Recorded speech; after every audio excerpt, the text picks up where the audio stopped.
no puedo dar, que inclusive le pasó a Scaloni en la selección. Así que imagínense lo que es para un político, un líder, esa en el mundo de la política argentina, el peso de sobrellevar en sus hombros la acción política cotidiana en un país como este, donde estamos atravesados por grandes enfrentamientos, algunos solapados, otros expuestos. Lo cierto que en esa lucha de poder, que en definitiva de eso estamos hablando, hay que poner el cuerpo para ir a conducir. Y justamente el otro día revisaba una carta que mandó Cristina eh, a los medios como para avisar que estaba dispuesta a hacerse cargo. Vieron que el otro día yo decía, hay que pararse y hay que tomar una decisión. Fíjense el revuelo que se armó cuando ella deja de estar en una zona ambigua y pasa a la acción directa, se armó un despelote de los buenos. Y dice una cosa interesante, hay que ordenar. Como hay que ordenar, tiene que dar un paso al frente. Y ahí tiene que ver con esto que les digo de la centralidad del líder. El líder se tiene que parar en el centro, sobre todo en la primera parte, ordenar un grupo. Si vos a un grupo dar una cierta orientación y ves que el grupo está desorientado, tomando palabras de Cristina en relación al peronismo, no hay ninguna otra posibilidad que no lo hagas en el centro del ring. Y digo un ring porque es el lugar donde te va a tener que hacer trompada. ¿Está bien? No es una metáfora. Los derechos se ganan disputándolo, no se ganan haciendo expresiones de deseo. Se ganan en la disputa y como corresponde. Por eso yo no me quejo ni digo ni qué es bueno ni qué es malo este gobierno, sino una disputa de intereses y los distintos líderes que representan a distintos sectores se tienen que bancar esa disputa. De esto se trata. No hay que asustarse, no hay que preocuparse. A veces esos líderes merman, a veces esos líderes dan un paso al costado y permiten la adición de nuevos liderazgos. Lo concreto que no hay manera de conducir indirecta. Está claro de ir a enfrentar situaciones, límites y mucho más cuando hay una discusión de poder. Por eso lo de Guardiola es más de tipo intrínseco de la tensión y el llevar adelante un equipo y las decisiones que tenés que tomar, llevado al mundo de la política, los intereses, lo que está en juego, para algunos es la felicidad del pueblo, para otros son los intereses de las transnacionales, para otros son las distintas miradas y proyectos de país que hacen que vos como comunidad vayas para un lado o vayas para el otro, y esto es un territorio en disputa permanente. Aquellos que creen que ¿por qué inventamos una materia que se llama dinámica de grupos? Porque la dinámica, como su palabra lo indica, es movimiento permanente. ¿Ok? Y ese movimiento permanente, el primero que lo tiene que leer es el líder. No hay ninguna posibilidad de liderar si no comprendes que estás en un movimiento permanente. ¿Se entendió? De alguna manera, sintetizando lo que pasó la semana pasada y que no pudimos hacer un recorrido específico por el tema, me parece que amerita que lo haga hoy para salir de todo este embrollo que recién planteaba. ¿Alguien, si quiere hacer algún comentario, una pregunta, nos podemos dar este espacio mientras me sirvo un mate? ¿Alguien estuvo pensando algo en la semana? ¿Algo le pasó en esa cabecita sobre todo lo que hablamos? ¿Pudo cruzar un portal de noticias y ver este tema, lo que está pasando entre Trump y Harris, Kamala Harris allí en Estados Unidos? Y el martes 5, digo bien, el martes 5, o sea, en 2, 3 semanas, se va a resolver un liderazgo u otro.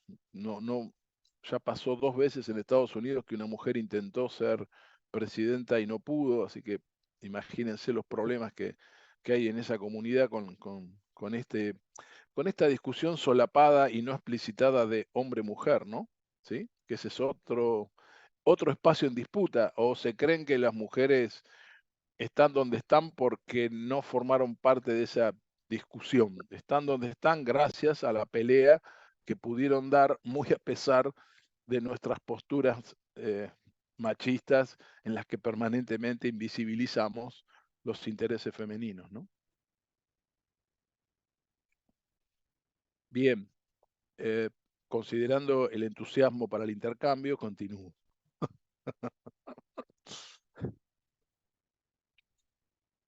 A ver, quería revisar, quería revisar algunas cosas. Algo más técnico. Estuve haciendo esta tarea. Como no tengo nada que hacer en mi vida, empecé a bajar las preguntas que ustedes fueron realizando en alguna, para que vean que las leo, las trabajo y que estoy pensando cosas. Fíjense la cantidad de preguntas que aparecieron solamente en el análisis de la clase 2 y 3. La cantidad, hay una que es muy buena, la primera me encantó. ¿Se puede concebir una realidad transformada en una sociedad acostumbrada a conformarse?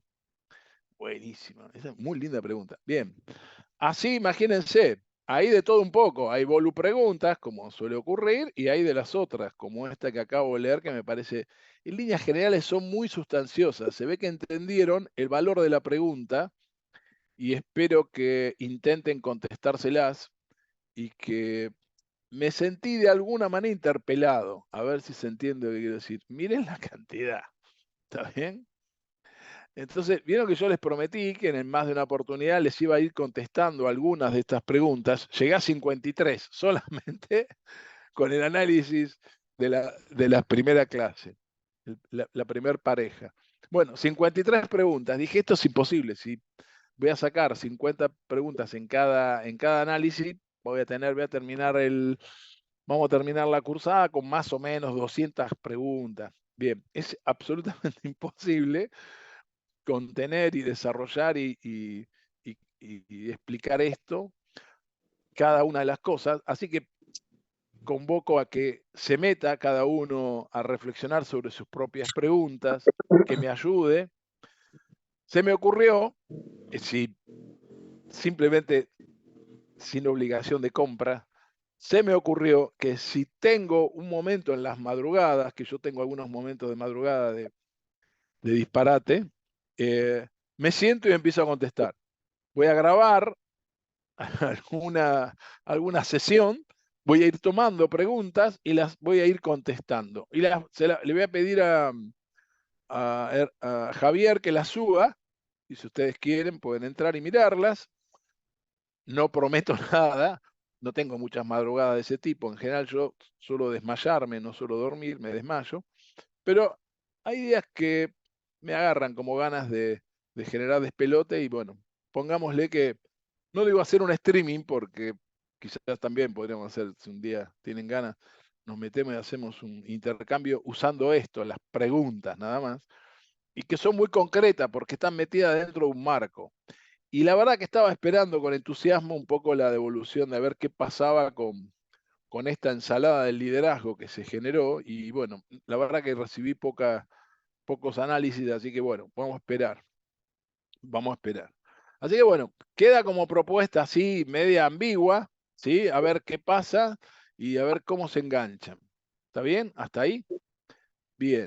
Segunda cosa, como decía recién, conclusiones grupales el 26 del 10. Es la semana que viene, práctico 2. ¿Ok?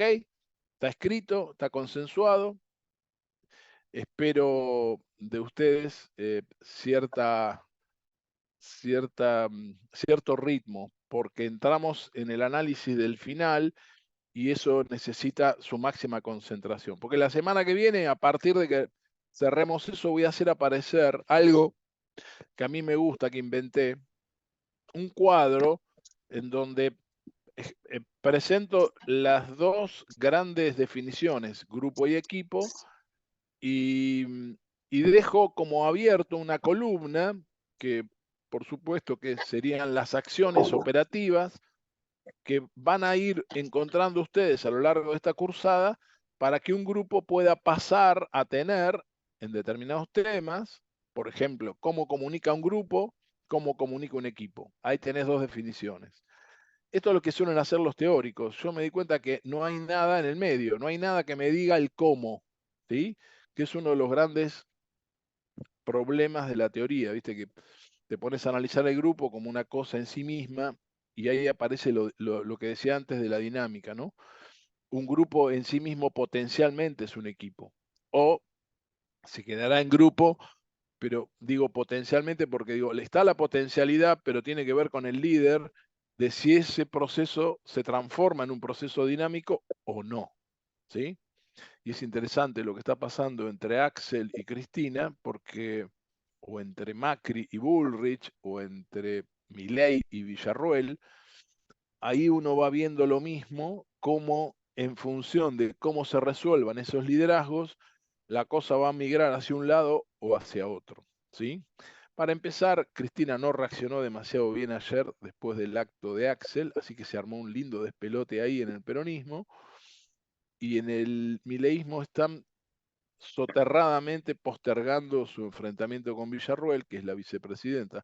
Pareciera un karma nacional de la pelea entre los presidentes y los vice, pero ahí hay una disputa de liderazgos. Digo, ojo con eso. Y es interesante. Interesante para leerlo, para que no se duerman ahí, porque ahí hay parte de los temas, de los problemas que van apareciendo. Bueno, preguntas sobre la clase, el ejercicio. Como siempre, voy a buscar el cronograma, simplemente para que se den cuenta que es un ejercicio que ustedes deberían hacer, que me imagino que antes de entrar en clase lo hacen. Sí, claro, Victoria, pon esa cara de que yo no, sí, ya me di cuenta que yo no, pero no importa, ya te leía de acá, Mar del Plata. Sí, vos te reís sol, pero viste, se le notó. Dije eso y la mina dijo, un gestito acá, se le subió la ceja, como diciendo, bien pedo. Bien. Se suponía que hoy deberíamos estar trabajando el tema de la motivación, según nuestro cronograma. Tanto los textos de Valdano como el de Lucier y Achúa están cargados, así que está bueno que los revisen porque son buenos textos, sirven para entender y además son divertidos, sobre todo el de Valdano que es bastante atractivo. Hoy vamos a saltar esto, vamos a terminar de completar lo del liderazgo, razón por la cual no vamos a ver lo que correspondería, que es motivación, pero me voy a quedar acá en este tema del liderazgo porque hay aspectos técnicos que me gustaría, aunque me agarró un ataque hoy cuando revisaba el material que habíamos preparado, porque me salió medio yankee, pero bueno, eso después lo voy a resolver en otro momento. Debería tener más a Perón, más a San Martín, más a Irigoyen, líderes argentinos que han hablado mucho y muy bien, Jaureche, José Ingenieros. No sé por qué carajo no lo hice y me da mucha bronca, pero bueno, me acaba de caer la ficha hoy a la mañana, como verán, ven. Pero de todos modos, el material que preparé sirve. No es tampoco para cuestionarse tanto. Estoy acá, entonces, vamos a compartir una primera idea de cómo ir trabajando esto del liderazgo en términos un poco más técnicos, podríamos decir. Yo creo que me gusta algunas frases, algunas reflexiones para entrar en un tema, para poder masajear nuestro espíritu crítico. Y José Martí, el gran poeta cubano, eh, decía algo interesante sobre el Everest, obviamente la montaña simbólica a la que todos quieren hacer, con la que todos quieren hacer cumbre, ¿no? Y él hacía, como buen poeta, una metáfora y decía, el Everest es como la vida, solo llega el que ama lo que hace, se apasiona por un sueño y no camina en solitario. Me parece como una conjunción de conceptos que tienen que ver con el liderazgo, amar lo que uno hace, liderar. Cuando una lideresa, un líder se para frente a una comunidad y dice, yo estoy acá para liderarlos y quiero que hagamos, por eso hay un texto muy importante, que no está en la, pero quizás habría que incorporarlo, que es la comunidad organizada. Es un texto muy importante de Perón explicando cómo un líder piensa su comunidad y de alguna manera preformateó los últimos 100 años de la Argentina, o perdón, los últimos 80 años, porque se van a cumplir 80 años del nacimiento del peronismo. Y cómo eso conformó a la Argentina actual, una Argentina, como le decía recién, que está plagada de tensiones, con esa mirada que implantó el peronismo, un modelo de país, una mirada de país, cuando ellos presentan la idea de la soberanía, la independencia económica como valores, y él en ese texto me parece que aclara muy bien cuál es su objetivo como líder, ¿no? Y sobre todo esta conjunción, ¿no? Un sueño, presenta un sueño. ¿Está bien eso? Al presentar un sueño, presenta también un conflicto, porque yo puedo estar soñando otra cosa, sobre todo los traidores de turno, entreguistas que suelen estar desde los primeros días eh, en nuestro país haciendo lo imposible para que una comunidad no pueda organizarse, porque bueno, es parte de la tensión, como decía antes, y parte de responder a sus intereses. Eh, con los traidores, como diría el Che Guevara, ni perdón, pero bueno, hay que convivir. Y esta idea de no caminar en solitario es un concepto que tiene que ver de incluir al otro en la gestión, de incluir al otro en el desarrollo. Es un poco lo que hoy los alumnos universitarios le están reclamando al gobierno de turno que los incluya, eh, y por supuesto que el gobierno con todo derecho dice no me importan ni ustedes ni los jubilados. Por eso digo, hay un conflicto a resolver y veremos cómo se resuelve. Y está muy bueno en el sentido cómo plantea el gobierno actual esta cosa de qué sueño tiene y si quiere caminar y con quién quiere caminar, ¿no? Parece que resolvió caminar con las transnacionales, con las empresas extractivas y de alguna manera está presentando un modelo de país, un modelo de pensamiento y un modelo de liderazgo que va en búsqueda de eso y que por supuesto va a estar plagado de conflictos por lo que decía antes, ¿no? Porque este país está forjado y construido desde el peronismo desde hace 80 años, y esta es una tensión que no se va a resolver. Espero que no la resolvamos a los tiros, como se intentó hacer en algún momento. Espero que en algún momento nos podamos ordenar desde el punto de vista de la mesa de las discusiones, y ahí el liderazgo aparece con mucha claridad como una necesidad imperiosa para todos. Entrando de lleno en algo que me parece muy técnico, es este árbol de gestión con el que vamos a construir, vamos a construir para ese trabajo final, en el que todos deberíamos intentar construir una visión con los compañeros de ese grupo, ¿sí? Que de alguna manera es esta combinación, esta columna que habíamos planteado, esa convivencia que hay entre la institución, organización, grupo y liderazgos y roles, o sea, eso que se desprende de la segunda unidad, ¿no?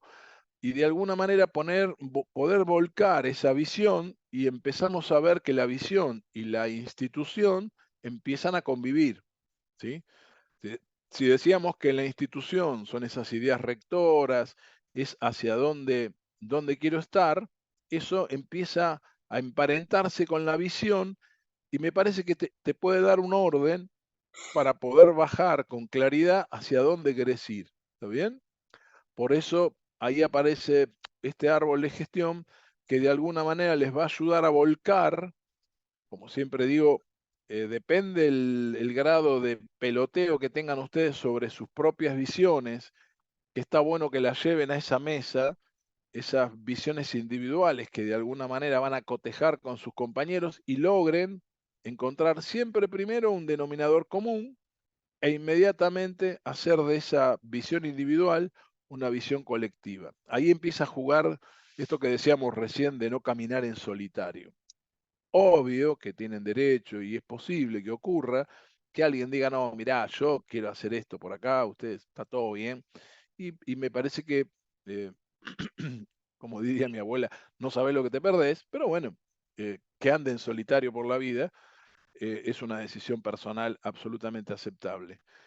Siempre hay que tratar de seducirlo para que entienda que lo mejor es compartir sueños, además de soñar. Y este árbol de gestión es de alguna manera un recorrido que algunos van a quedarse en la visión se van a estar peleando ahí arriba y no van a poder bajar. Otros van a encontrar rápidamente este acomodamiento entre ustedes y rápidamente van a poder seguir desarrollando y recorriendo este árbol que les va a permitir de alguna manera definir ese proyecto con el que aspiramos a cerrar el año. ¿Está bien hasta acá? Esto después yo les armé una guía para que puedan justamente hacer esto. Pero básicamente es esta idea, hacer una primera reunión en donde compartamos las visiones individuales de cada uno, encontremos denominadores comunes. Ustedes tienen un denominador común, que es el deporte. Es el primer escenario, la licenciatura misma, es el espacio en común. A partir de ahí se abre un abanico enorme de posibilidades de pensar.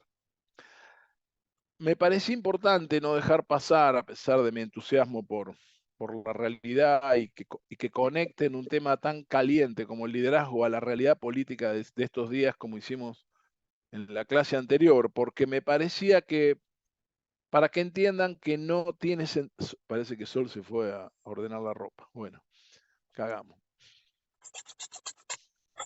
Gracias, Victoria, por quedarse, ¿viste? Todos tenemos que ordenar ropa, pero si vamos a empezar así, ¿viste? Pero bueno, no importa.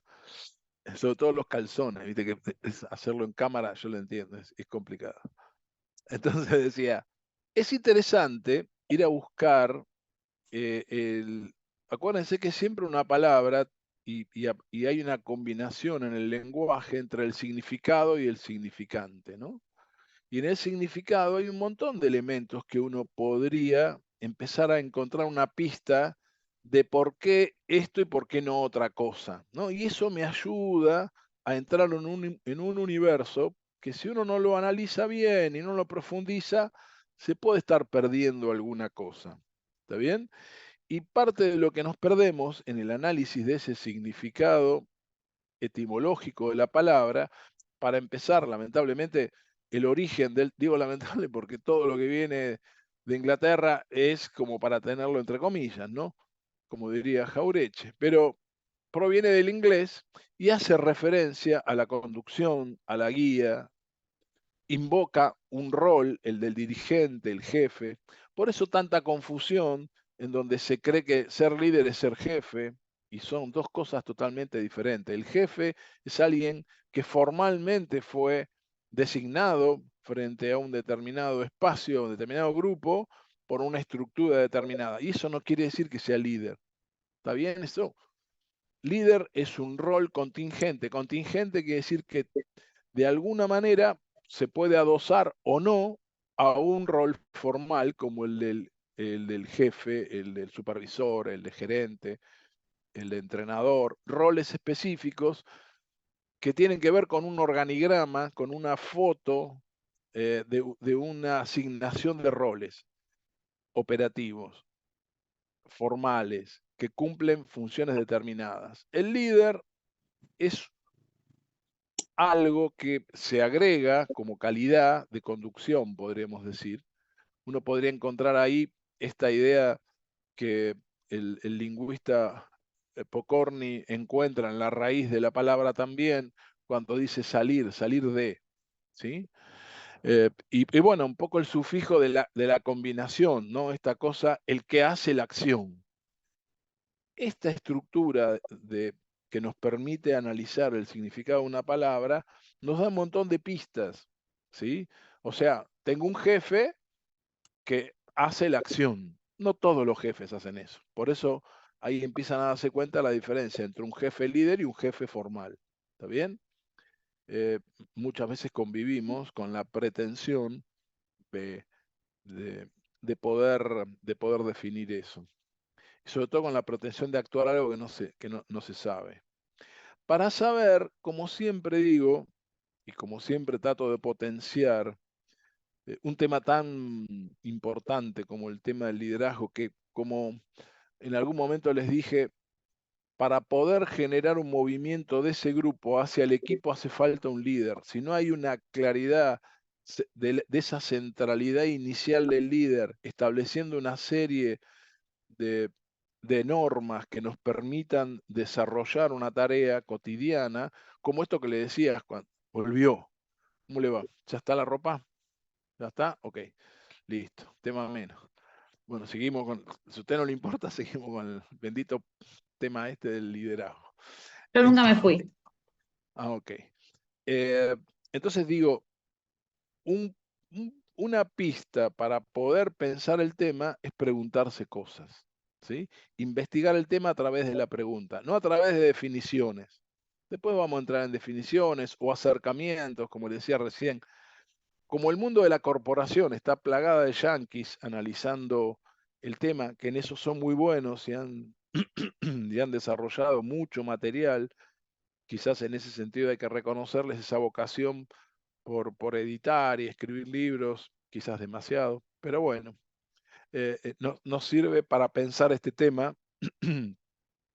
No casualmente, ellos han armado escuelas de líderes en sus universidades, o sea, además de hacer tu carrera, vos entrás como posibilidad complementaria a una escuela de liderazgo. O sea, ellos tienen claro que vos tenés que entrenar tu liderazgo a pesar de la profesión que lleves. ¿Se entiende esto? Es el mejor ejemplo de esto que estábamos hablando. Una manera de abordar el tema era hacerse preguntas, se me ocurrió. Entonces, para poder liderar, una de las primeras cosas que debería plantearse el líder es frente a su grupo es preguntarse quiénes somos.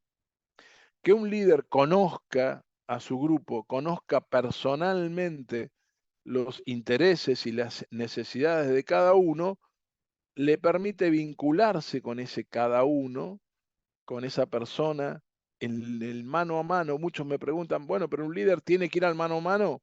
Justamente hay una instancia inicial del mano a mano para su mayor conocimiento. Vos tenés que saber qué es lo que mejor hace el otro, qué es lo que mejor quiere, qué es lo que necesita, para después poder aplicar distintas técnicas para poder desarrollar distintas tareas. Uno de los problemas de los líderes a veces es que terminan pidiéndole cosas a la persona equivocada. Y cuando vos querés delegar algo en alguien, si no conoces a tu gente, es muy difícil que puedas impactar en la tarea con calidad, porque al final terminás llamando o pidiendo cualquiera. Entonces, una primera pregunta que se me ocurrió que debería tener ese líder es ¿quiénes somos? Y en el quiénes somos, y hay algo que tiene que ver con lo que estuvimos viendo en la primera parte del año, es responder cómo aprenden estos, porque cuando digo estos son las personas a las que tenés que conducir. Che, no todos aprendemos igual, no todos aprendemos al mismo ritmo. Justamente una cosa de las tantas cosas que encontré, para que entiendan yo, el tema del liderazgo, tengo trabajos como para trabajar. Tuve que hacer un seminario en el momento inicial en el que empecé. Tuve que armar y tengo para trabajar 2 años, 3 horas por semana. Así que se imaginan la cantidad de material que hay. Entonces, cuando me pregunto cómo aprendo, ahí aparece, por ejemplo, el PNL, que es programación neurolingüística, que establece una primera mirada, yo como líder, de la primera línea de comunicación. ¿Cómo se comunica esta persona? Ustedes me dirán, ¿cómo se comunica? Porque no todos tenemos el mismo preponderante.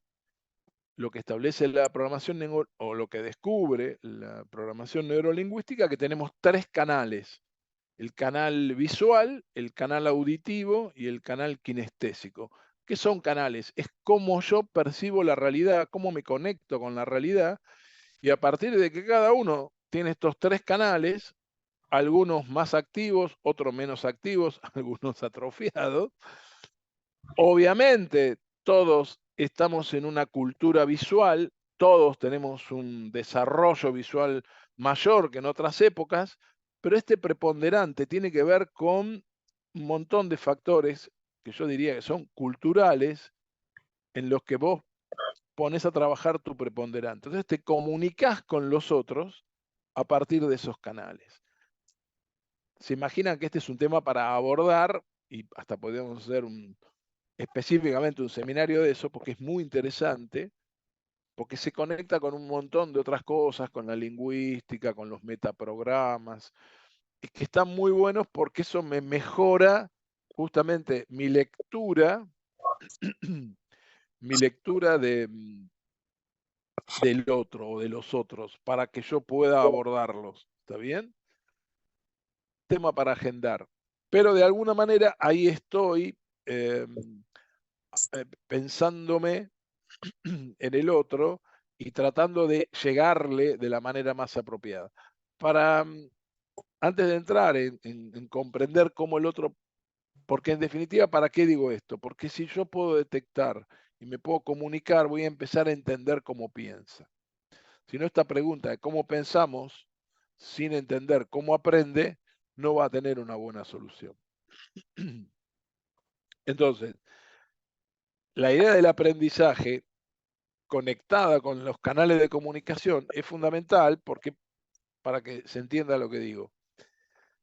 El canal auditivo es aquella persona que permanentemente trata de concentrarse en el concepto, ¿sí? Cuando vos le hablas, es más, tiene una tendencia a girar para concentrarse en lo que escucha.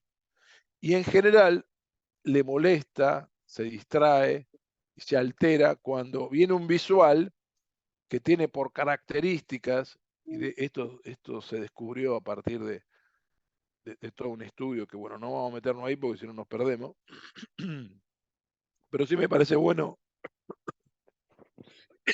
pero me parece bueno compartirlo para que entiendan el valor, ¿no?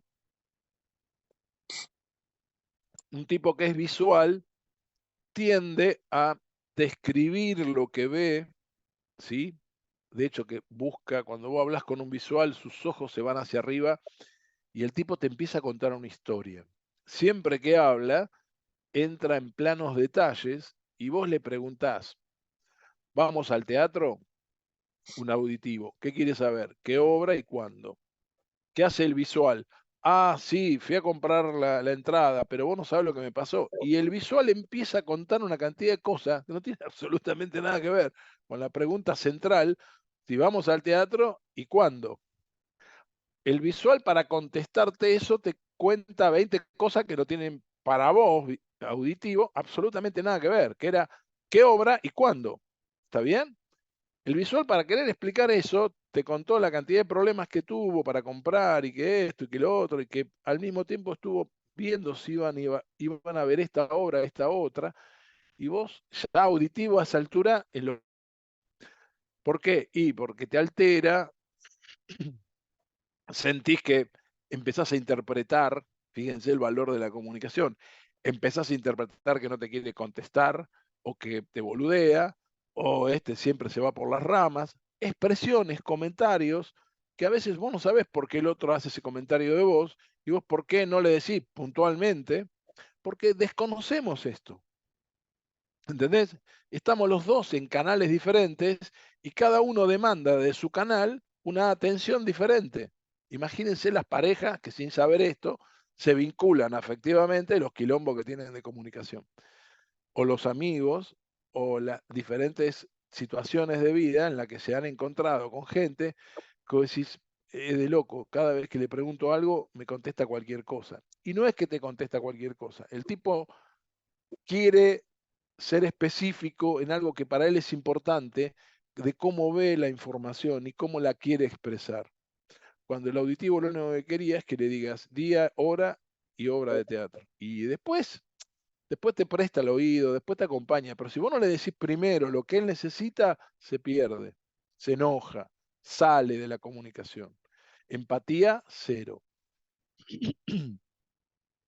Y el kinestésico es alguien que pasa todo por el cuerpo. Son esos personajes que todo el tiempo tocan, que todo el tiempo que vos estás hablando y te mueven como, viste, te estás hablando y se te agarra el hombro y te sacude como diciendo, che, ¿me estás atendiendo? Y vos decís, sí, te estoy atendiendo, ¿qué te pasa? O lo dejás de mirar, imagínense un auditivo que tiende a escuchar y vos girás y el tipo dice, me dejó de dar bola el kinestésico, porque siente, todo pasa por el cuerpo, siente que la comunicación es eso, es contacto, por eso sufren en este tipo de formatos, porque el tipo no puede ver, no puede tocar, ¿sí? Siente y se siente incómodo, se siente desconectado. sufren con este tipo de formatos virtuales. Aquel que pasa todo por su cuerpo, ¿sí? Todos tenemos preponderantes. Y en general, si ustedes quisieran jugar con esto, cada uno podría ahora sentarse un minuto y decir, a ver, ¿yo qué soy? ¿Más auditivo, más visual o más kinestésico? Para resolverles el conflicto, casi les diría en un 90% está cursada por las características de dónde vienen, ustedes casi todos son kinestésicos. Son gente de la inteligencia motriz, del movimiento, sienten el cuerpo como un gran comunicador y es el que se pone en contacto con el afuera.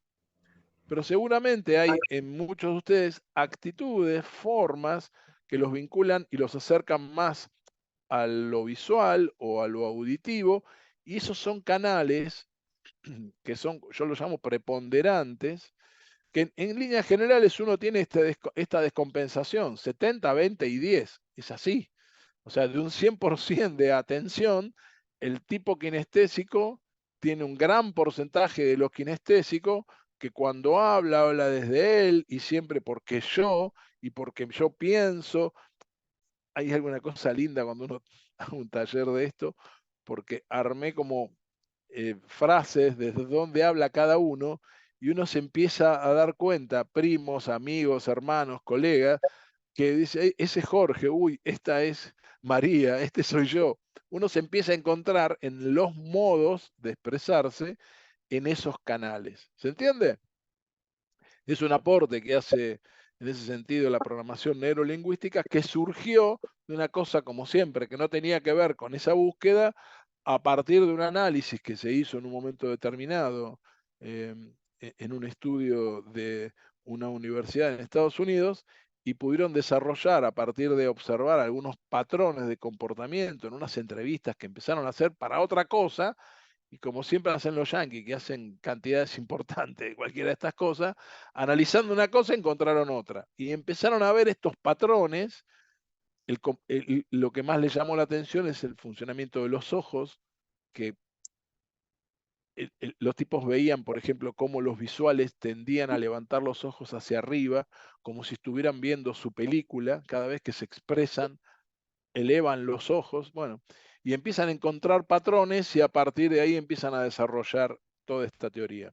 Fascinante, eh, como la de los metaprogramas, que de alguna manera estamos todos metidos en esos esquemas que ellos descubrieron también a partir de esto, en donde tenemos como modelos mentales muy rígidos que también nos predeterminan, que también nos vinculan con la realidad de una manera determinada. Y si uno pudiera manejar esta información, la posibilidad de liderar sería más clara, más concreta, y no tendríamos conflictos tan elementales como el que recién mencionaba, de que si yo reconozco a un compañero o una pareja que es auditiva, la necesidad de ir al punto, ir a lo concreto, para después desarrollar algo que para mí también es importante, todos los detalles que esa compra de entradas me llevó.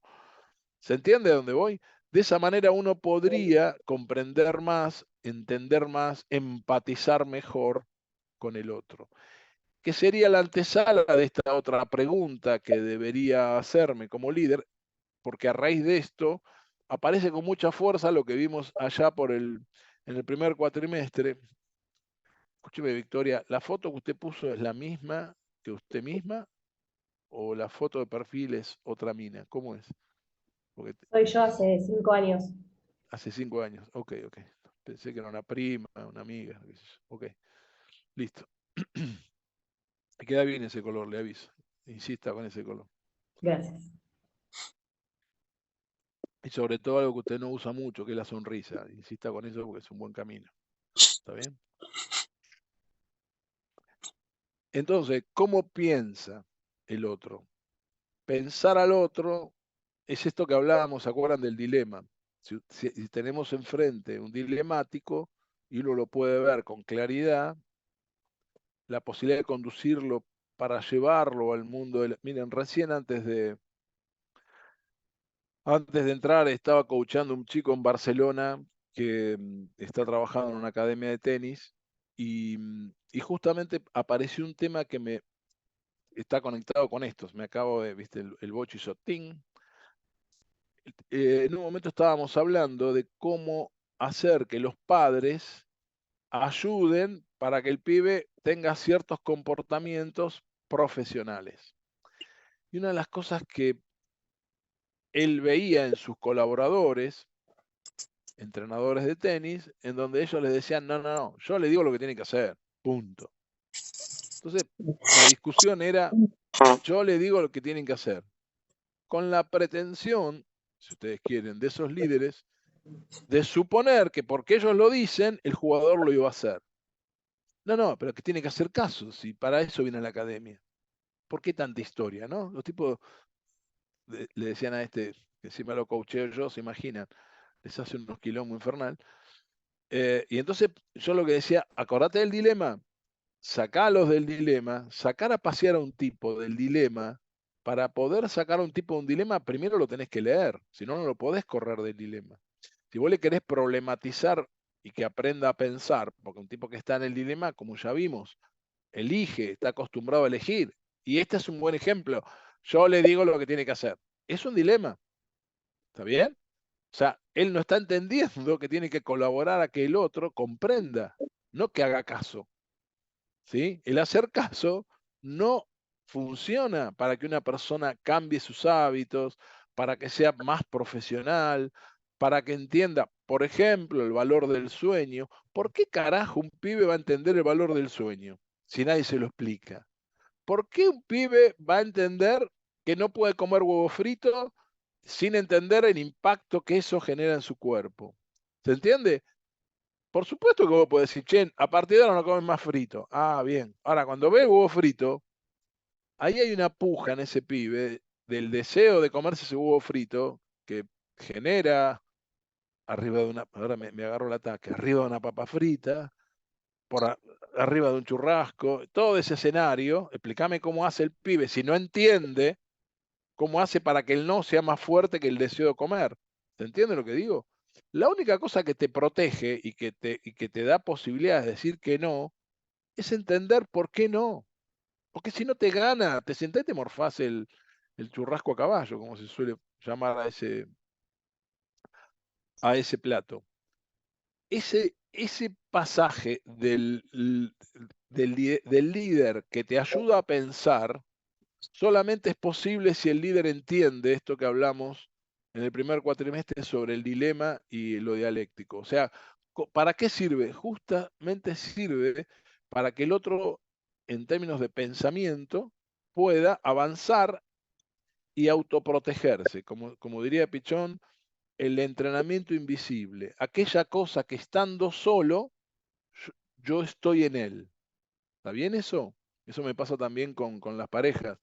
Esta cosa que a veces uno no entiende cuando uno está en el otro, y eso es lo que le da la tranquilidad de no vivir en un mar de cuernos. O sea, ¿por qué no me va a meter los cuernos? Y porque yo estoy en ella y ella está en mí.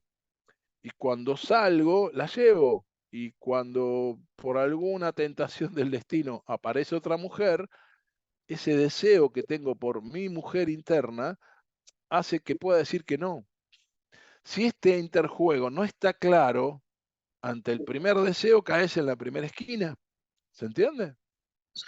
Eso es justamente el valor del desarrollo del pensamiento dialéctico. Por eso es importante entender cómo piensa el otro. Porque si no, el otro no se da cuenta que siempre está frente a las opciones tomo o dejo. Y en el tomo o dejo, como nos suele pasar con los drogones, siempre tomo. ¿Ok? O sea, frente a la primera tentación, caigo. No importa qué es, una mujer, un hombre, una droga, una papa frita. Mi capacidad de decir que no podríamos decir, nula. Y vos necesitas, como siempre le digo a los padres cuando me consultan, esa construcción en él para la mejor toma de decisión. Porque vos no podés estar con él o con ella todo el tiempo. Entonces, construís en él una capacidad de reflexión, una capacidad de lectura, una capacidad de aprender de situaciones en las que algunas accedes y otras no. Y saber decir que no hacia uno mismo es un muy buen paso para pensar bien. ¿Está bien? Porque ahí aparece un tema vital del liderazgo, que es la toma de decisión. Las personas, por eso digo que todos tenemos un líder latente, porque en ese pequeño gesto cotidiano, íntimo, si vos querés, a bordo de la papa frita o no la abordo, hay una decisión, hay un liderazgo, hay una acción que puede impactar en mí bien o mal. Y a partir de ahí, pongan los ejemplos que quieran. Por eso es importante entender esto que decíamos recién. Para poder hacer lo anterior, yo tengo que vincularme con la persona, no tengo que, como les daba el ejemplo de estos entrenadores que decían, no, tiene que hacer caso. Yo les digo que no coman y punto, que tanta historia.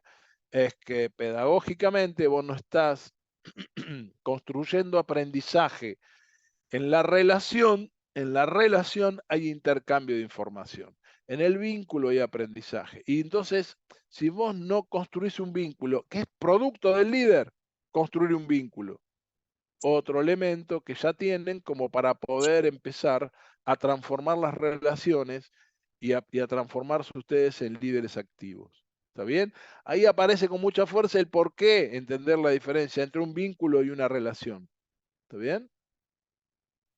Y una pregunta que deberían hacerse, que deberíamos hacernos todos todo el tiempo, es, ¿el líder es constructor de qué?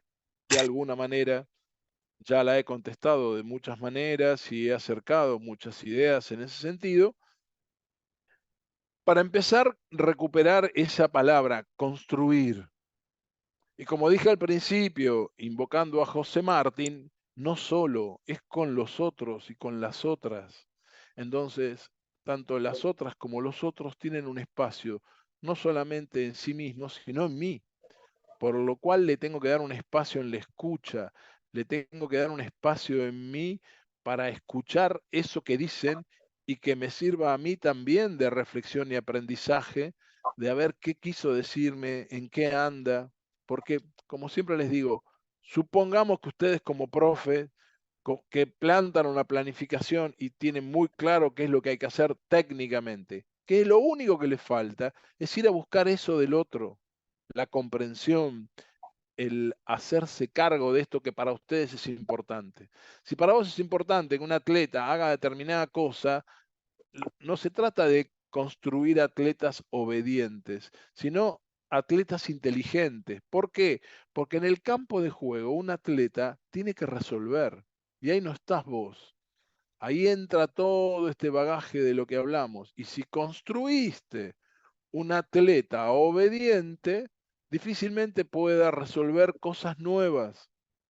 El obediente invoca, trae, practica, pone en su toma de decisión las cosas que recibió y hace caso.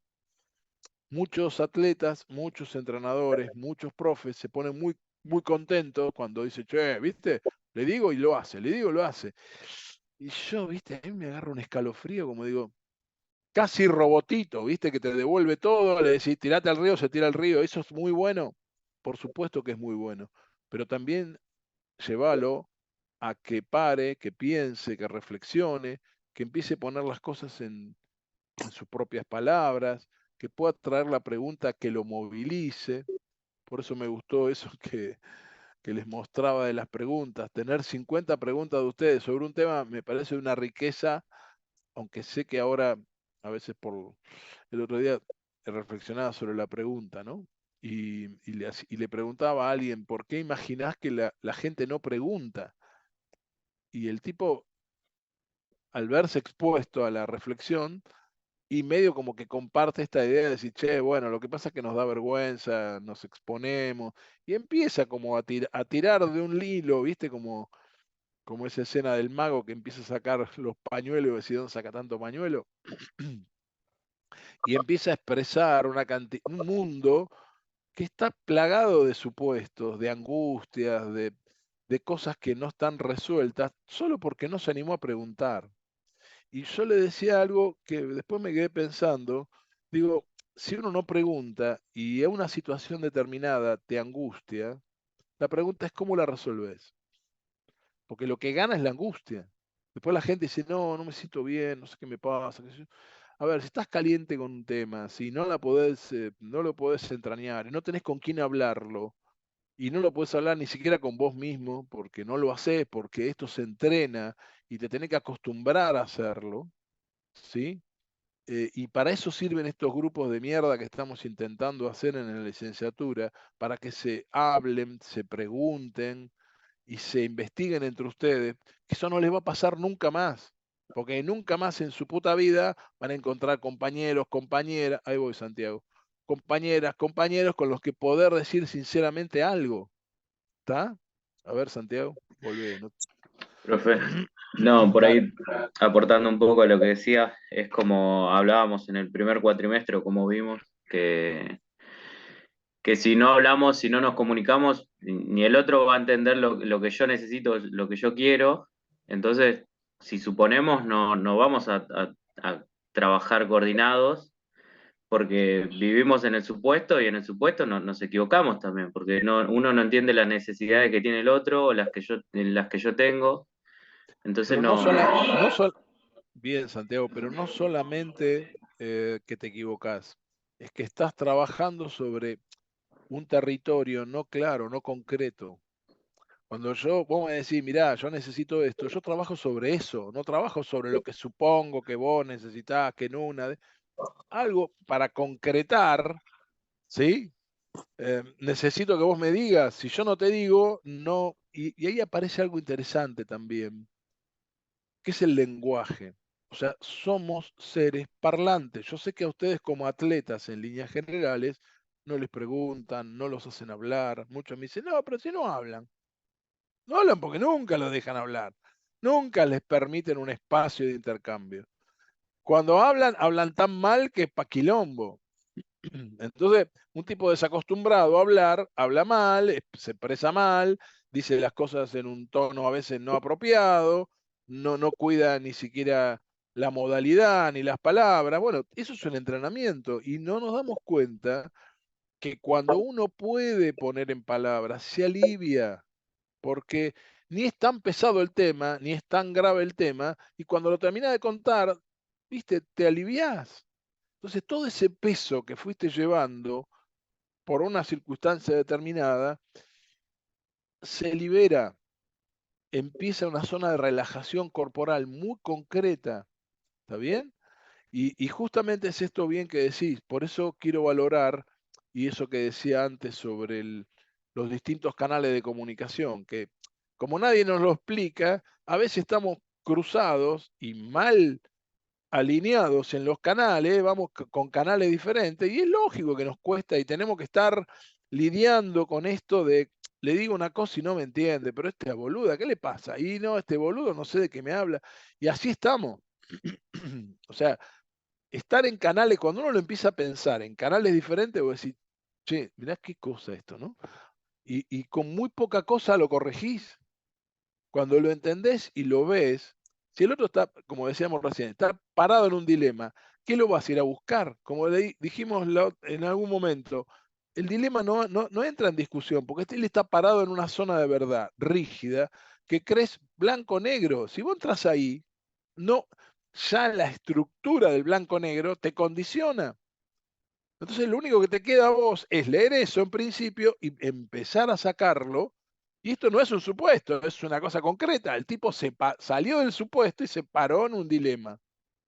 Entonces, ahí es donde digo la calidad del líder para leer esto, para ver cómo el otro piensa, para ver cómo el otro aprende. Son instrumentos para ustedes para poder conducir. Si no, no hay ninguna posibilidad.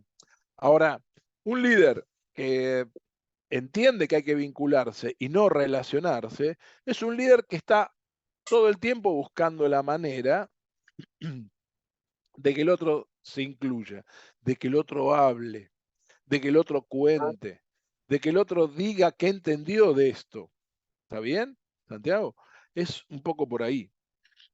Y refuerzo lo que decís, absolutamente. Y estaría bueno que piensen situaciones de vida, porque esto que estamos hablando ocurre sostenida y permanentemente en nuestras vidas. Cuando uno se pone a pensar situaciones, y vos decís, capaz que en una de esas, aquella pareja que tenía la perdí por no haber entendido el canal en el que estaba. Siempre nos estamos peleando, siempre yo digo una cosa y ella dice otra. Y quizás todo esto que estamos hablando se hubiera resuelto con una buena lectura de los canales que cada uno abordó, ¿sí? Esto no es para que empiecen a llamar ahora, se pongan a llamar, che, Jorgito, vamos a revisar aquello. Me gustaría hacer un ejercicio, ¿sí? Por favor, porque se pueden llevar, Y por se ahí, pueden llevar. profe, relacionándolo por ahí más a lo laboral, es difícil también, y creo que lo hemos mencionado también, cuando, eh, cuando el otro también, por ahí yo lo asimilé mucho con los de autores y actores, sí, autores y actores, y es difícil cuando la otra persona no le encontrás la manera para que también te diga qué es lo que necesita o cómo poder trabajar, no encontrás el espacio y por ahí a veces te sentís así, ¿no? Sin herramientas, sin nada, o Sí, incluso tu bueno, pero posición en el grupo no permite que vos puedas hacer ese trabajo. por eso digo que a veces creer que el jefe es líder es un error. Claro. Vos también podés liderar espacios informales hasta que se formalicen, en donde se pueden generar este tipo de espacios. No hay otra posibilidad de desarrollar esto si no se sientan a hablar. A ver si es más fácil. La gente me pregunta, ¿cómo? Pero a ver si se entiende. Es fácil. Nos sentamos día y hora y hablamos. Lo que pasa es que no estamos acostumbrados. Entonces pensamos que esto se va a ir resolviendo, esto se va a ir dando. Mentira, no hay nada que se va a ir dando, por eso lo del constructor. Nosotros somos constructores de nuestra realidad. La realidad, si no la construís vos, te la construye otro. ¿Está bien? Digo, por eso lo que decía al principio de decir, che, mirá, si quieren que un derecho funcione, pónganse a trabajar porque no te lo van a dar. No te lo van a dar. No es que no es que son malos, es que es así. Si vos no peleas por tu derecho, al otro le importa tres carajos. ¿Todavía tienen alguna duda de eso? Entonces, ahí es donde uno dice, no, bueno, pero es obvio las pelotas. ¿Qué sabes del interés del otro?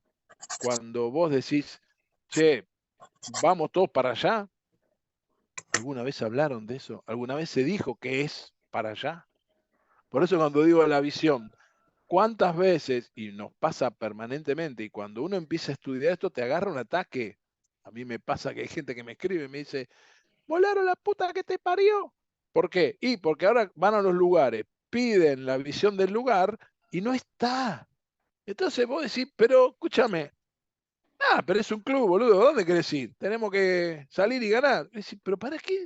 ¿De qué estás hablando? ¿Entendés? O sea, ¿de qué club querés hablar? ¿De qué visión me hablas si ni siquiera te la pusiste a pensar? Entonces, por eso pasan las cosas que pasan. Por eso cuando vos te pones a mirar un club de fútbol, por ejemplo, que le da lo mismo un entrenador que otro, entonces, che, ¿cómo toman decisión ustedes? ¿No se dan cuenta que al no haber podido pensar una visión, van a tomar decisiones para cualquier lado? A mí me gusta mucho eso de la náutica, cuando ellos hablan de atender los vientos, atender las corrientes, porque si no vas a parar a cualquier lado. O sea, en la náutica, conducir es eso, leer todo para ir a donde vos querés. Si no, viste, la corriente te lleva para cualquier lado, no te lleva para donde vos querés. Esa es la diferencia entre un gran capitán, náutico estoy hablando, un gran capitán y un tipo que anda para donde lo lleva el viento, literal. ¿Está bien? Esa metáfora de la náutica es bueno porque en esto del liderazgo es así. Si vos como líder estableces en los primeros días del grupo un norte y una claridad hacia dónde llegar, y eso se construye con el grupo y se hace piel, camiseta a defender, es mucho más fácil el recorrido. ¿Por qué? Porque todo lo que vaya a pasar a partir de mañana no me importa, es parte de las cosas por resolver. Entonces no son problemas, nosotros queremos llegar allá. Y bueno, hoy nos pegan acá, nos pegan allá. Por eso les digo que en la política, a los de la política, les digo, no se preocupen, es un mal momento. Sí, producto de los errores, sí, es parte de la pelea. ¿Qué esperaban? ¿Que del otro lado no hubiera nadie? ¿Que le dijeran, vengan por acá, sí, pasen, hagan lo que quieran? ¿Dónde viven? ¿En un frasco? Cuando uno empieza a ver que la realidad es una puja de intereses, te pasa en la escuela, te pasa en tu familia, te pasa con tu mujer, con tu pareja, con tu perro, bendito perro, vos le decís, vení para acá y el perro va para otro lado, ¿sí? Vos le decías, hacé el perrito y el hijo de puta no se acuesta, le tenés que pegar en la cabeza, así, che, tirate, porque si no, ¿sí? Como verán, no soy un buen domador, así que intento, pero no me sale.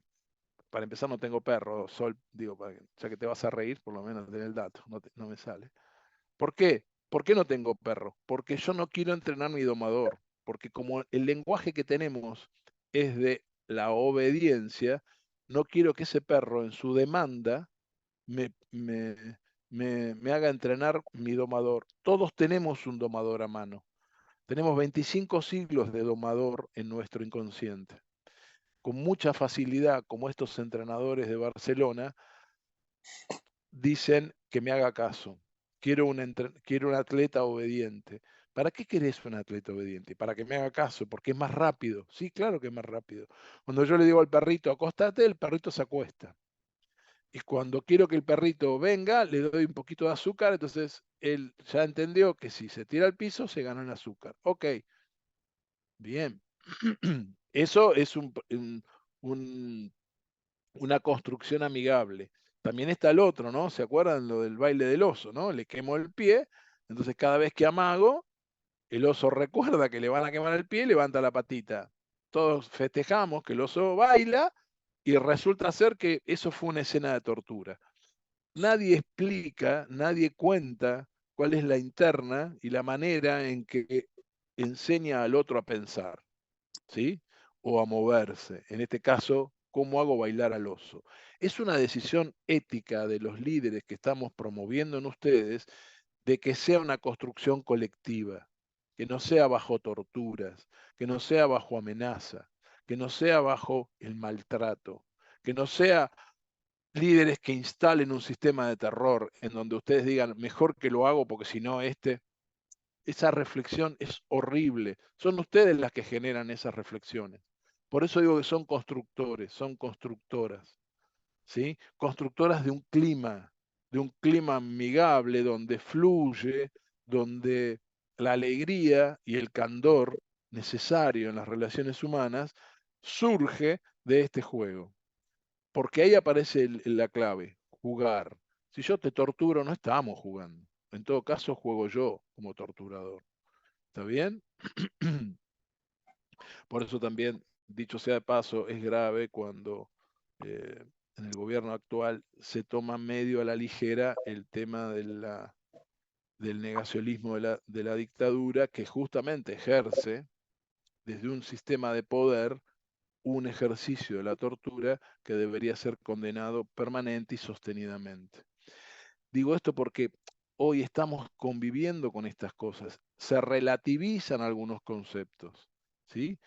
Y empezamos a naturalizar cosas que nosotros como líderes éticos, justamente una de las cosas más interesantes del liderazgo es que construye en el otro una conducta que puede sostenerse en soledad, ¿sí?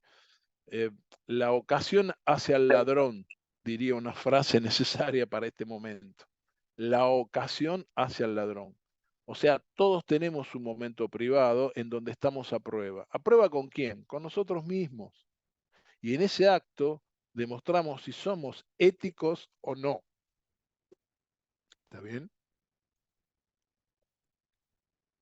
Porque en esa soledad, en ese momento en donde nadie nos ve, está todo a prueba. Toda tu historia, todo tu aprendizaje, todo tu compromiso social, es ahí solo en donde vos decís, no, esto no lo tengo que hacer. ¿Está bien? Vos preparás gente para que en la soledad pueda resolver. Vos entrenás gente para que en soledad pueda sostenerse frente a la tentación, cualquier tentación de la que vos quieras, desde la sexual, la económica, la de la droga, cualquiera. La tentación siempre está. La capacidad Y lo que nos diferencia de unos y otros es saber decir que no. ¿Y por qué? Porque es una decisión ética. Y ahí está el líder que queremos promover en ustedes, o las lideresas que queremos promover en ustedes. Una cosa que seguramente vamos a profundizar es esto que inventé, que grafiqué de esta manera, donde se ven los tres grandes momentos del grupo, el grupo operativo y el equipo. Digo, lo vamos a intensificar en los sobrevivientes que vengan al seminario del año que viene con ustedes, donde podamos ver cada momento, porque en este primer momento del grupo es ahí donde el líder tiene que establecer una cantidad de documentos, una cantidad de normas. Ahí es donde haces el mayor esfuerzo para poder. Hoy volvía con esto de la academia que les contaba. Los tipos daban por sentado que los padres sabían. Digo, ¿de dónde sacaste eso? No, bueno, escuchame, pero escuchame qué. Porque un padre es un padre, no es un especialista en alto rendimiento. Porque un padre tiene que saber que dormir es un valor. Bueno, pero pará, no es lo mismo dormir que descansar en las condiciones que un atleta necesita y la cantidad de horas que un atleta necesita descansar. Si esto lo sabes vos, ¿por qué crees que el otro lo tiene que saber? ¿Está bien? Digo, cuando yo les pido a muchos, cuando hago eh, coach con organizaciones o con este tipo de personajes, por ejemplo, que están construyendo una academia, que además de pedirles primero una visión de dónde quieren ir con esa academia, después tenés que bajar a tierra para distribuir los roles, que es justamente ese momento del grupo, el de la pirámide, en donde aparece claramente estos tres niveles, lo estratégico, lo táctico y lo operativo. ¿Por qué? Y porque asignás roles. De ahí partí. Si la gente no establece roles, y en una organización, cualquiera sea, nueva o vieja, vos te tenés que hacer cargo de cosas, de tareas específicas. Y si eso no queda claro, no hay ninguna posibilidad de migrar hacia el grupo operativo. Porque si no, cuando vos participás, cuando vos hablás, hablas desde un lugar donde no está claro. Ahora, ¿para qué sirve establecer un rol? Para que mi punto de partida es este, yo hago esto acá. Estas son mis tareas, estas son mis funciones y estos son mis indicadores de éxito. Esa es la matriz que yo siempre pido y, y cómo nos relacionamos, con quién me relaciono, a quién informo, a quién le digo. ¿Está bien? ¿A qué me dedico yo? En este caso era un profe, la parte física. ¿Quién se ocupa de la parte técnica? ¿Quién se ocupa de la parte administrativa? ¿Quién se ocupa de informarle a los padres? ¿Quién se ocupa de vender servicio mientras nosotros estamos trabajando? Cuando empezás, te das cuenta que aparecen un montón de roles que en algunos lugares cuando vas, tenés que hacer un poco de todo porque estás armando un proceso, una empresa. No es lo mismo prestar un servicio que armar una empresa que preste un servicio. ¿Por qué? Y porque yo me puedo parar frente como un buen profe de tenis y hago lo que puede hacer un buen profe de tenis, trabajar en la técnica y trabajar en la estrategia. No puedo hacer más que eso. Ese es mi rol. Ahora, para mejorar mi llegada, tengo que incluir un profe que tenga afinidad con lo que yo trabajo. Y ya somos dos. Y seguramente en algún momento aparece la necesidad de un nutricionista porque los dos sabemos que si ese atleta no come lo que debe comer, que es distinto de lo que come un ser normal, que gasta energía de otra manera, entonces va a tener un impacto con la comida distinto al que tengo yo. ¿Se entiende? Y yo puedo cargar unos kilos de más porque en definitiva no afecta mi vida, siempre y cuando no sean demasiados, pero un atleta no puede. Entonces no alcanza con que vos le digas no podés subir de peso. Tenés que ayudarlo a que comprenda cómo hacer para que ese gasto de calorías intensos que hace lo compense con una comida de calidad. Y ahí te vas dando cuenta cómo algo que vos hacías solo y que te podés quedar ahí como profe empieza a ampliarse y te empieza a ese grupo a demandar distintos roles. ¿Se entiende? Por eso De Bono, ese autor Eduardo De Bono, inventó un texto elemental que le dieron más bolilla de la necesaria, pero es como digo, viste, los yanquis en ese sentido son prácticos, e inventa el texto ese de los 6 sombreros, que es práctico en qué sentido, en que te dice, che, ponete el sombrero que te corresponde en el momento que te corresponde. Ahora sos entrenador, ahora sos nutricionista, ahora sos vendedor de servicio.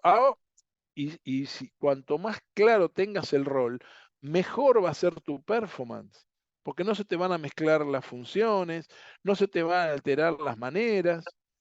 Eso es cuando estás solo, que inevitablemente ejercitas muchos roles. Cuando empezás a compartir, cuando empezás a desarrollar un espacio de distintas funciones, esos roles son asumidos por otros.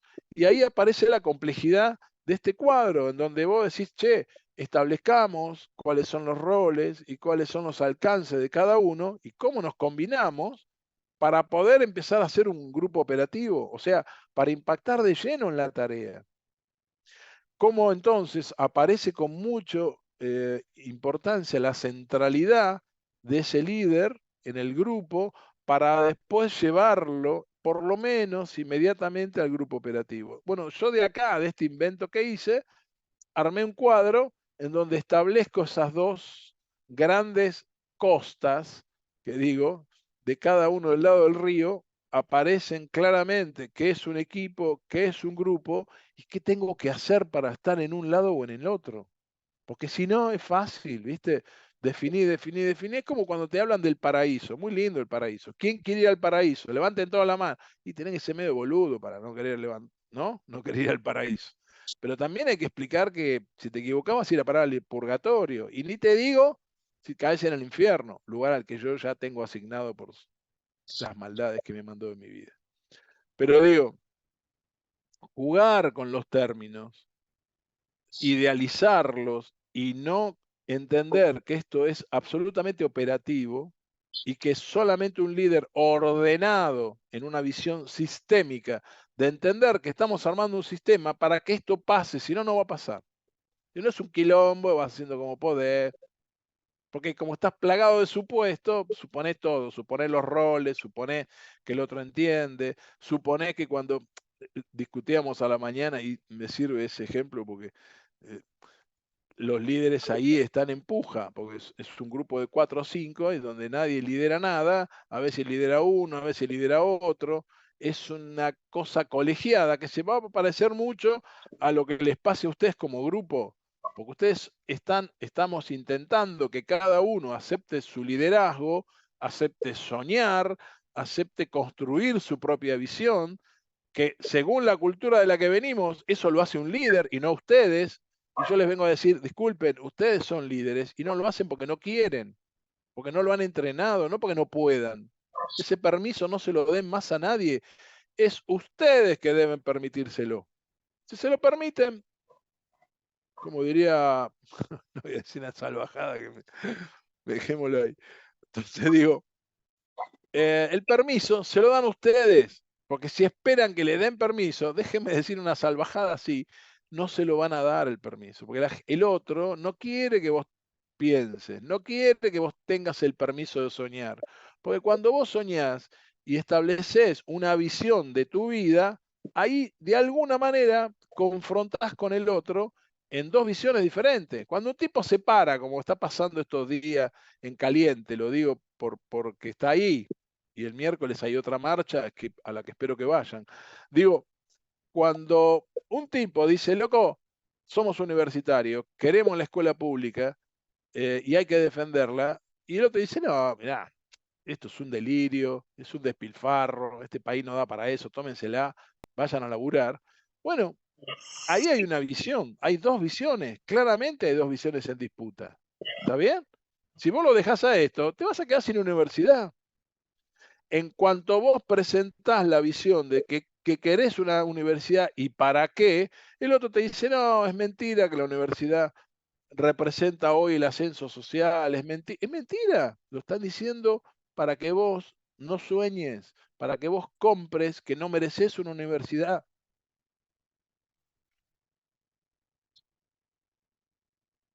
esa disputa de visiones es lo que te tenés que dar cuenta que en los distintos instancias de poder requieren que vos no sueñes, no tengas una visión, porque cuando tenés una visión querés ir por ella, y cuando querés ir por ella, hay intereses cruzados que dicen, no, quedate tranquila, no jodás, che, Sol, vení, no seas boluda, dejate joder, vení, hace caso, ponete acá en la fila, no rompa los huevos, ¿está? Y está muy bien, hace caso, ¿y por qué no? Va a estar tranquila, ¿y por qué no? Che, pero mira que cobró bien, y claro que cobras bien, pues te pagan bien para eso, para que no te rebeles. ¿Qué pasa, Gino? Se pudrió todo. Yo estaba bien.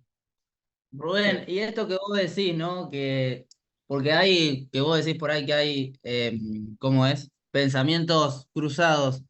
Pero todo esto que se dice de que la Intereses. universidad alguien Y la quiere además, pública y sí, privada. Pero en realidad lo que se quiere hacer, suponete, que se está diciendo, es auditarlas y ver para qué se usa toda la plata que se pide. Y después te encontrás con estudiantes en los colegios que quieren ir a estudiar y otros que no, pero que teóricamente del lado de los que no quieren estudiar están todos de un lado político. pero ¿Puede lo ser que que estén pasa, llevados por este grupo operativo a actuar Gino, sí, de una manera para hacer pensar de que se quiere hacer una cosa que no se quiere hacer? siempre hay grupos de interés. Todos tenemos intereses en la vida. Si yo tengo, lo primero que vos tenés que empezar a salir de lo que planteás es creer que la política es algo de un grupo. Somos seres políticos. Cuando yo te dije el primer día de clase que somos sujetos sociales, todos somos seres políticos. Y político es esta cosa que te decía de trabajar en comunidad. Vos no podés trabajar solo. Y cuando yo trabajo con vos, impacto los intereses de otro. ¿Está bien? Entonces, lo primero es desmontar esa idea de que los políticos, vos también sos un sujeto político. En tu pregunta hay un planteo político. No hay que mezclar lo político partidario. Vos podés, es como cuando discuto con los psicoanalistas, digo, todos tenemos capacidad de análisis. ¿Está bien? No es inherente a la condición del psicoanálisis que un psicoanalista, como un filósofo que se quedan, o como en algún momento les comenté, esta idea de bailar es inherente al bailarín. Loco, todos tenemos capacidad de cantar, todos tenemos capacidad de bailar, todos somos sujetos políticos. ¿Está bien hasta ahí? Vamos por parte. Sí, sí, sí. No, por eso Lo- sí. Y bueno, te sumo a no, la pero otra parte. ahí voy, digo, pero cierro con esta primera idea. Eso es lo primero. Lo segundo, a partir de ahí hay cruces de intereses. Entonces, se puede recurrir a cualquier cosa, ¿entendés? Se puede decir cualquier cosa. Esta es una época peligrosa, por eso lo que decía en algún momento, en la posverdad, en donde te dicen cosas que vos decís cosas, las repetís y pensás cosas que parece que no son. Por ejemplo, el auditar. En la Argentina, están mintiendo cuando dicen que las universidades hay que auditarlas, porque las universidades, por reglamentación nacional e interna, están auditadas, siempre estuvieron auditadas. Lo que pasa que, ¿qué empieza a pasar, Gino? Si yo quiero ganar una discusión, empiezo a poner datos que no son ciertos, a discutir, y te hace pensar a vos en esta situación de decir, che, pero ¿qué? ¿No se quieren dejar auditar? Entonces vos tenés que estar explicando que en realidad eso es inherente a la propia universidad. No es cierto que las universidades no son auditadas. Es imposible de llevar adelante cualquiera que entre. A ver, vos vas a un municipio está auditado adentro, afuera, vos podés decir, no, se la roban. Vos podés decir lo que quiera, pero el tipo que roba en algún momento sabe que está expuesto a estas auditorías, ¿sí? Porque eso es inherente al funcionamiento del Estado. Es una mentira. Ahora, se usa, y yo te la doy, para poner a discutir una cosa que no es cierta para poder ganar una discusión. Eso es otra cosa. ¿Se entiende? Yo trato de que la gente cuando discuta, discuta con datos ciertos, porque si vos me decís una mentira, ya se enquilomba la conversación. ¿Hasta ahí me seguís? Entonces, ves, Sí, sí. ya te desmonté dos supuestos. Uno, No, el o de, sea, está bien, está bien. Yo lo entiendo eso, pero bueno, esto de auditar, suponete que se ve mucho, y yo en mi pueblo lo he visto mucho, de que se plantean obras estructurales o demás de colegios, jardines, qué sé yo, y pasaron 8, 10, 12 años y no se terminó nada, y se dice que no sé, el monto total de la plata fue de tal. ¿Y dónde está todo eso? O sea, y ahora que por ahí se están empezando a investigar un montón de cosas que estaban trabadas o que no se sabían, está saliendo por todos lados de que, o sea, hay faltantes de dinero por un montón de lados, y lo Chino, llevo a eso, ese lado. pero Que yo, Chino, no está sé, tengo bien. ese pensamiento de que hay Chino, que ver espérame. dónde está todo lo que se Espérame, dice espérame una para cosa. ver a ver si en realidad Yo, dónde está el problema, ¿no? yo que Pero les está bien. dije. No, no, pero Ahora lo que voy a espérame. decir, No, pensamientos pero cruzados y que cada uno por ahí es responsable o puede hacer lo que su intención quiere, de por qué si algunos quieren estudiar, te vaya a un lineamiento que te plantee, no, mirá, te tomo esta universidad porque yo quiero reclamar esto. Bueno, vos andá a reclamar, pero reclamá a tu manera sin intervenir en lo que yo quiero hacer. Nada, ese es el pensamiento nomás. Chino, cuando yo voy a una asamblea y me paro en una asamblea y en una asamblea se resuelve algo, vos tenés que aceptar la democracia en donde vos podés plantear algo, pero en una asamblea se resolvió la toma de una universidad y es el juego de la democracia. Se resolvió en una asamblea que se tome la universidad. En algunas universidades se resolvió la toma y se resolvió tomar y seguir con las clases. O sea, yo que te dije la semana pasada, tengan cuidado con la generalización, porque así como me decís bien, che, hicieron un colegio y no lo terminaron, se comieron la guita, que es un poco lo que sugerís, no se puede generalizar. En el gobierno de Cristina hicieron 1.400 escuelas y están ahí las 1.400 escuelas. ¿Entendés? Hay cosas que son concretas. Vos me podés decir, no, bueno, pero hay una cosa en mi pueblo, está bien, pero lo que no pueden hacer es generalizar, porque cuando vos entras en la generalización, perdés precisión. Y cuando perdés precisión, como líder, entras en la zona ambigua del supuesto. Entonces, nos teñís a todos de que todas las facultades no quieren estudiar. Las facultades ahora están priorizando una pelea presupuestaria. Pero en muchas universidades siguen dando clase, están dando clase en las calles. Entonces, esa expresión que vos planteas es falsa, porque es una generalización. Puede ser en unos casos específicos, y también te digo, al tipo que pierde en una asamblea y que quiere estudiar y no quiere tomar, porque es lógico que el tipo no esté de acuerdo con esa decisión, tiene que aceptar una decisión general. ¿Se entiende esta convivencia? Yo entiendo que a veces pasan cosas y se resuelven cosas que no me gustan, pero ahí entendamos el juego, porque si no es imposible avanzar. ¿Se entiende? Yo lo que digo es, en la generalización perdemos precisión. Cuando vos me querés discutir un tema, yo te digo, mira, la auditoría es inherente a la gestión administrativa, es imposible que nadie escape de eso. Te voy a dar un ejemplo para que entiendas esto a pesar de lo que está pasando. Argentina, cuando termina el gobierno de Cristina antes de la venida de Macri, es uno de los países del mundo con menos endeudamiento. De hecho, que no había relación con el Fondo Monetario Internacional, que es un organismo de control global. Para eso lo inventaron, no para prestarte plata, es para un control, para poder tener algún tipo de injerencia en tu país.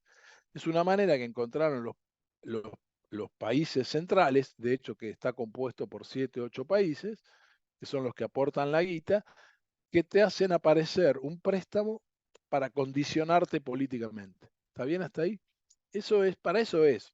Uno puede decir, no, bueno, qué malo, qué bueno, no importa, es eso, cométela, ¿qué va a hacer? Los tipos inventaron eso como una manera de control. Entonces, ¿qué hacen? Intentan todo el tiempo que vos tomes crédito. ¿Para qué? Para condicionarte. Es como cuando vos te endeudás. Cuando te endeudás estás condicionado. ¿Me seguís, Gino? Entonces, cuando vos te condicionás, estás tomando decisiones condicionado por esa deuda que tenés. Bueno, así funciona el fondo en relación a todos los países. ¿Por qué? Y porque hay otra vez, como decía, intereses cruzados en donde yo busco caminos para condicionarte.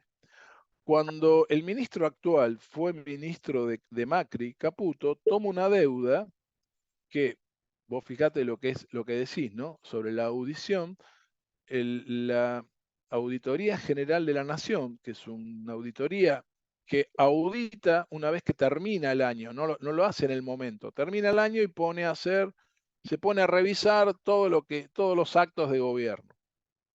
Y los tipos plantearon una cantidad de irregularidades que tomó Caputo en el momento en que tomó el préstamo del Fondo Monetario Internacional, que Argentina ya no estaba relacionado con el fondo. Lo vuelve a traer Caputo. Y había en esa auditoría una cantidad de irregularidades que todavía no sabemos en qué va a terminar, porque esa presentación sí que fue muy gravosa para la Argentina. Pero más allá de eso, lo que te quiero demostrar que temas hiper complicados como la toma de 47.000 millones de dólares que tomó Caputo en su momento, fue auditada a pesar de él. Y hoy vuelve a ser ministro y esa auditoría está. ¿Entendés? Ahora, ¿qué hacen los jueces con esa auditoría? Viste que la justicia toma su tiempo, van por carriles diferentes. No te extrañes que un día salga una noticia donde un juez dice, bueno, Caputo venía a explicar, según esta auditoría, todas estas irregularidades. Entonces es específico. Entonces salgamos de esta idea que no se audita, porque si se audita semejante cosa, todas esas otras cosas que estamos hablando son falsas. Se audita todo. El tema es qué hacemos con esa información. ¿Está bien? Es importante esto porque también está esta cosa allí, ¿no? De las distintas miradas. Esta idea de cerrar no se audita, es falso. Yo entiendo que se use para ganar una discusión. No me dejan estudiar, es falso. Se resolvió en una asamblea, Gino. Si en una asamblea se resuelve tomar una facultad, hay que aceptar lo que dijo la mayoría, si no, ¿cómo es? Si no, ¿cómo es la democracia? ¿Está bien? Por eso digo Profe, que... pero ahí, discúlpeme, ¿no? Sí, Hablamos del tema Jonathan. Discúlpeme, hablamos de la democracia, ¿no? ¿Y por qué la democracia es, o sea, en este caso si resolvió la mayoría democracia, los demás tenemos que aceptar, y no sé, cuando la mayoría, un 56% elegimos un presidente, ya la democracia es como que ahí ya medio que se pone como tela de juicio, a ver, no, bueno, pero ¿por qué para un lado sí y para el otro no?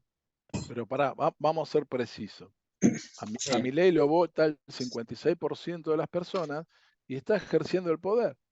Ahora, Sí. que sea presidente no quiere decir que uno no lo pueda criticar. Que sea No, presidente no quiere decir que las decisiones que toma no impactan, como decía al principio, en intereses que siempre están enfrentados.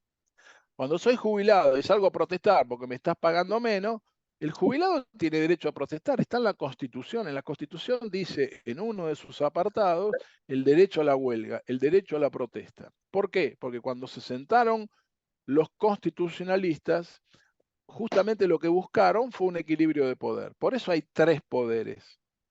Lo que pasa que en Argentina, uno de los poderes, que es el Poder Judicial, trabaja con tiempos y en formas que están descalzadas de la realidad. Porque si en este momento hubiera una justicia que fuera más operativa, podría decir, esto que está haciendo el gobierno en relación a la universidad es anticonstitucional, porque en la Constitución dice que tiene que proveer los recursos para la educación. Es constitucional. Es el lugar en el que el presidente juró el día que lo eligieron. Después vos podés subir y hacer cualquier cosa. Como decimos, cada uno se tiene que hacer cargo de sus actos. Y como le explicaba recién a Gino, Caputo en su momento tomó una deuda por fuera de la ley, porque ni siquiera pasó por el Congreso, y eso está auditado y está aprobado. Lo que hizo fue ilegal. Y de esa auditoría no se habla, pero la auditoría existió. Entonces digo, los controles están, el tema es qué se hace. Los espacios de cómo respetas una minoría. Porque también ahí aparece la democracia desde el punto de vista del respeto de la minoría. La minoría tiene derecho, a pesar de que es minoría, a expresarse. ¿Está bien?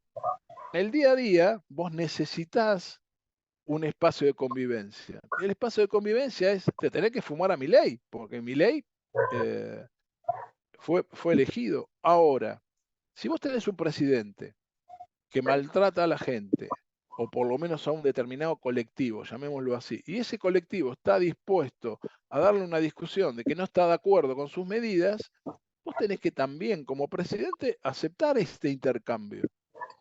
Esa es la democracia. Si vos sos minoritario en una universidad y no estás de acuerdo con la toma, te pondrás a trabajar como minoría para que el resto de los estudiantes entienda que la toma no funciona o no está bien. Pero vos lo que no puedes hacer es, como minoría, querer imponerte a una mayoría, porque si no es un quilombo, ¿entendés? La democracia de alguna manera ordena, y a partir de ahí cada uno tiene que asumir su rol. ¿Está bien? No es que, porque si no me llevas a la situación de que porque te elegí presidente no te puedo cuestionar. Al contrario, la Constitución, además de inventar 3 poderes, ¿para qué inventa 3 poderes? Porque cada poder tiene su opinión. Vos podés ser elegido, pero el Congreso te puede decir, no, loco, esto está mal. Y para eso se inventó el poder legislativo. O el judicial diciendo, no, esto es anticonstitucional. Porque ¿para qué está la justicia? Para que ninguno de los 3 poderes, más allá de que sean elegidos por el pueblo, no se desbanden. Para eso están los 3 poderes. Y encima, en la última constitución, la del 94, se inventó una cosa, y les aviso que se está trabajando para eso, en lo que se llama una elección no vinculante, que acá se usó en algunos momentos, muy pocos, donde se juntan una cantidad de firmas por un tema legal de un grupo que peticiona algo para que el gobierno cambie de opinión. ¿Se entiende? Y vos tenés el derecho, tenés que hacer el laburo de juntar, ponele, creo que es 1 millón de firmas, es un laburo impresionante, por eso lo ponen, dice, che, mirá, a ver, vos querés pedirle al gobierno que cambie, sos capaz de juntar 1 millón de firmas, listo. Lo mismo que el juicio político. Vos tenés derecho a hacerle juicio político al presidente, más allá de que lo votó el 56%. Vos tenés derecho también a decirle, está mal lo que estás haciendo. Te junto un palo de firma y te meto un juicio político. Son recursos de los cuales no hay que asustarse, no hay que decir, pero esto no se puede hacer. Son recursos constitucionales. Por eso siempre digo, hay que leer la Constitución, porque es el espacio en el que todos estamos comprometidos, desde el presidente hasta el último que está en cuestión. Y también es cierto, y yo te entiendo, Jonathan, que hay fricciones. Vos decís, pero es que esto son unos rompepelota. Sí, tenés razón. De esto se trata la democracia, romper las pelotas, no de aceptar lo que el otro dice alegremente. Y Argentina es un país de rompepelota. ¿Qué parte no está bien? Digamos, de rompepelotas en el mejor sentido, de decir, che, no me dejan en paz. Y no te van a dejar en paz. Andá a dirigir, andá a presidir otro país si querés estar en paz. Argentina, vos haces algo y te cuestionan de un lado o del otro. Acordate, cuando se armó la pandemia, el tipo tomaba una decisión sobre la pandemia, venía y te decía, no, basta de vacuna, no, son un antivacuna. Y vos decís, pero esto está loco, ¿viste? Estamos hablando de una vacuna para que se salven y salían a la calle para decir que la vacuna está mal. Bueno, digo, de la derecha, de la izquierda, del centro, del costado, Argentina es un país con mucha movilidad. Por eso les decía que la calle a veces la gana la derecha, la calle a veces la gana la gente del centro y la calle a veces la gana de la izquierda. Cuanto más movilices, cuanto más te juntes, cuanto más generes conciencia, vas a generar fuerza y una tensión con los distintos poderes y que vas a ver, cuando una universidad nunca pasó, y esto no es nuevo, nunca pasó tomar casi 80 universidades en todo el país. Entonces, vos me podés decir cualquier cosa, pero digo, che, pará, 80 universidades tomaron. ¿Que están todos de acuerdo? Digamos, hay algo que atravesó el tema universitario que las puso a todas en línea. Y no, digamos, la Universidad de Derecho jamás fue tomada. Por primera vez en la historia, la Universidad de Derecho la tomaron. ¿Entendés lo que digo? Entonces vos me decís, no, che, no me dejan estudiar.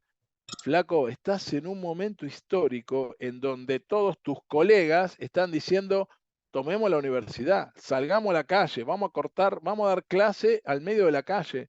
¿Por qué? Y porque ese sector quiere visibilizar algo que para ese sector está mal y tienen derecho a expresarlo. ¿Está bien?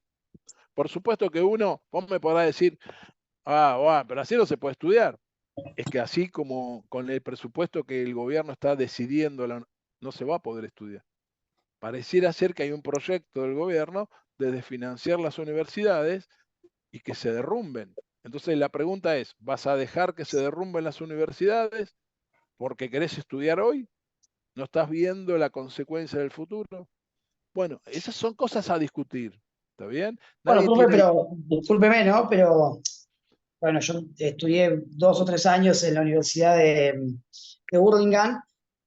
Bueno, también soy profe de colegio del Estado, y lo que a mí me suena como que me hace ruido esto es que, bueno, hablamos de la educación pública, que a mí me parece perfecto, obviamente todos tenemos que tener derecho y el acceso a la educación, y más los niños.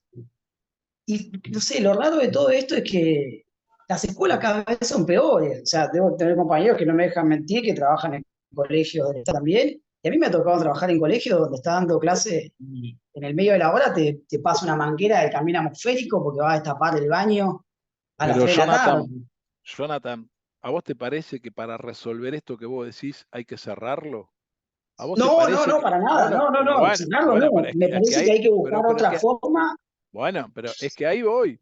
Nos tenemos que sentar a encontrar espacios de discusión, pero si un gobierno viene y me dice, mirá, no hay más plata porque ustedes son un desastre, ¿quién puede decir seriamente que está conforme con la educación que recibimos hoy? Nadie en su sano juicio puede decir eso.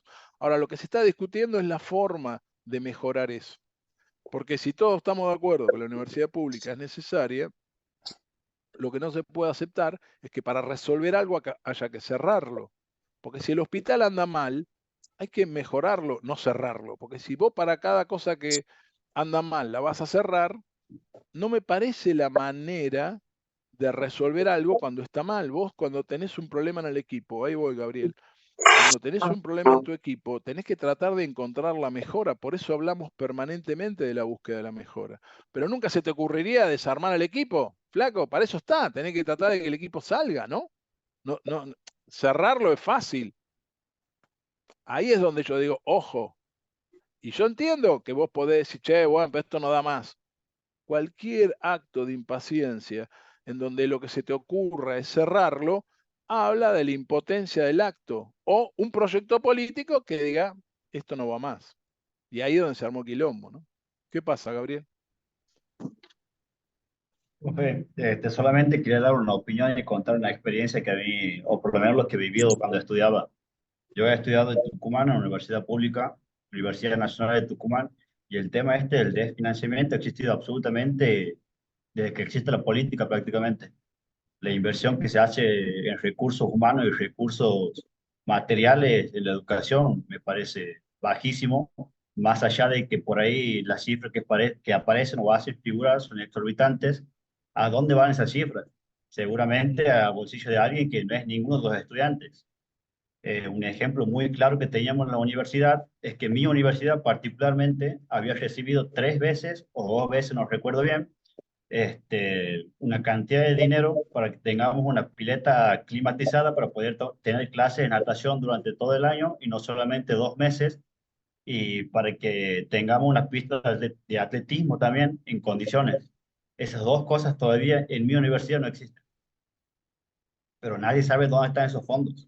Pero Gabriel, para resolver eso, es lo que te decía antes. ¿Vos qué querés cerrar la universidad? No, pues eso ya ha pasado, ya está Bueno, cerrado no, por la no, misma no, cosa, pero por la espérame, misma cuestión, espérame, ¿me entiendes? espérame. No, pero entendeme Sea, cuál es el ninguno de los camino. dos casos me No, parece no, como pero para aceptar. estamos en una clase de liderazgo.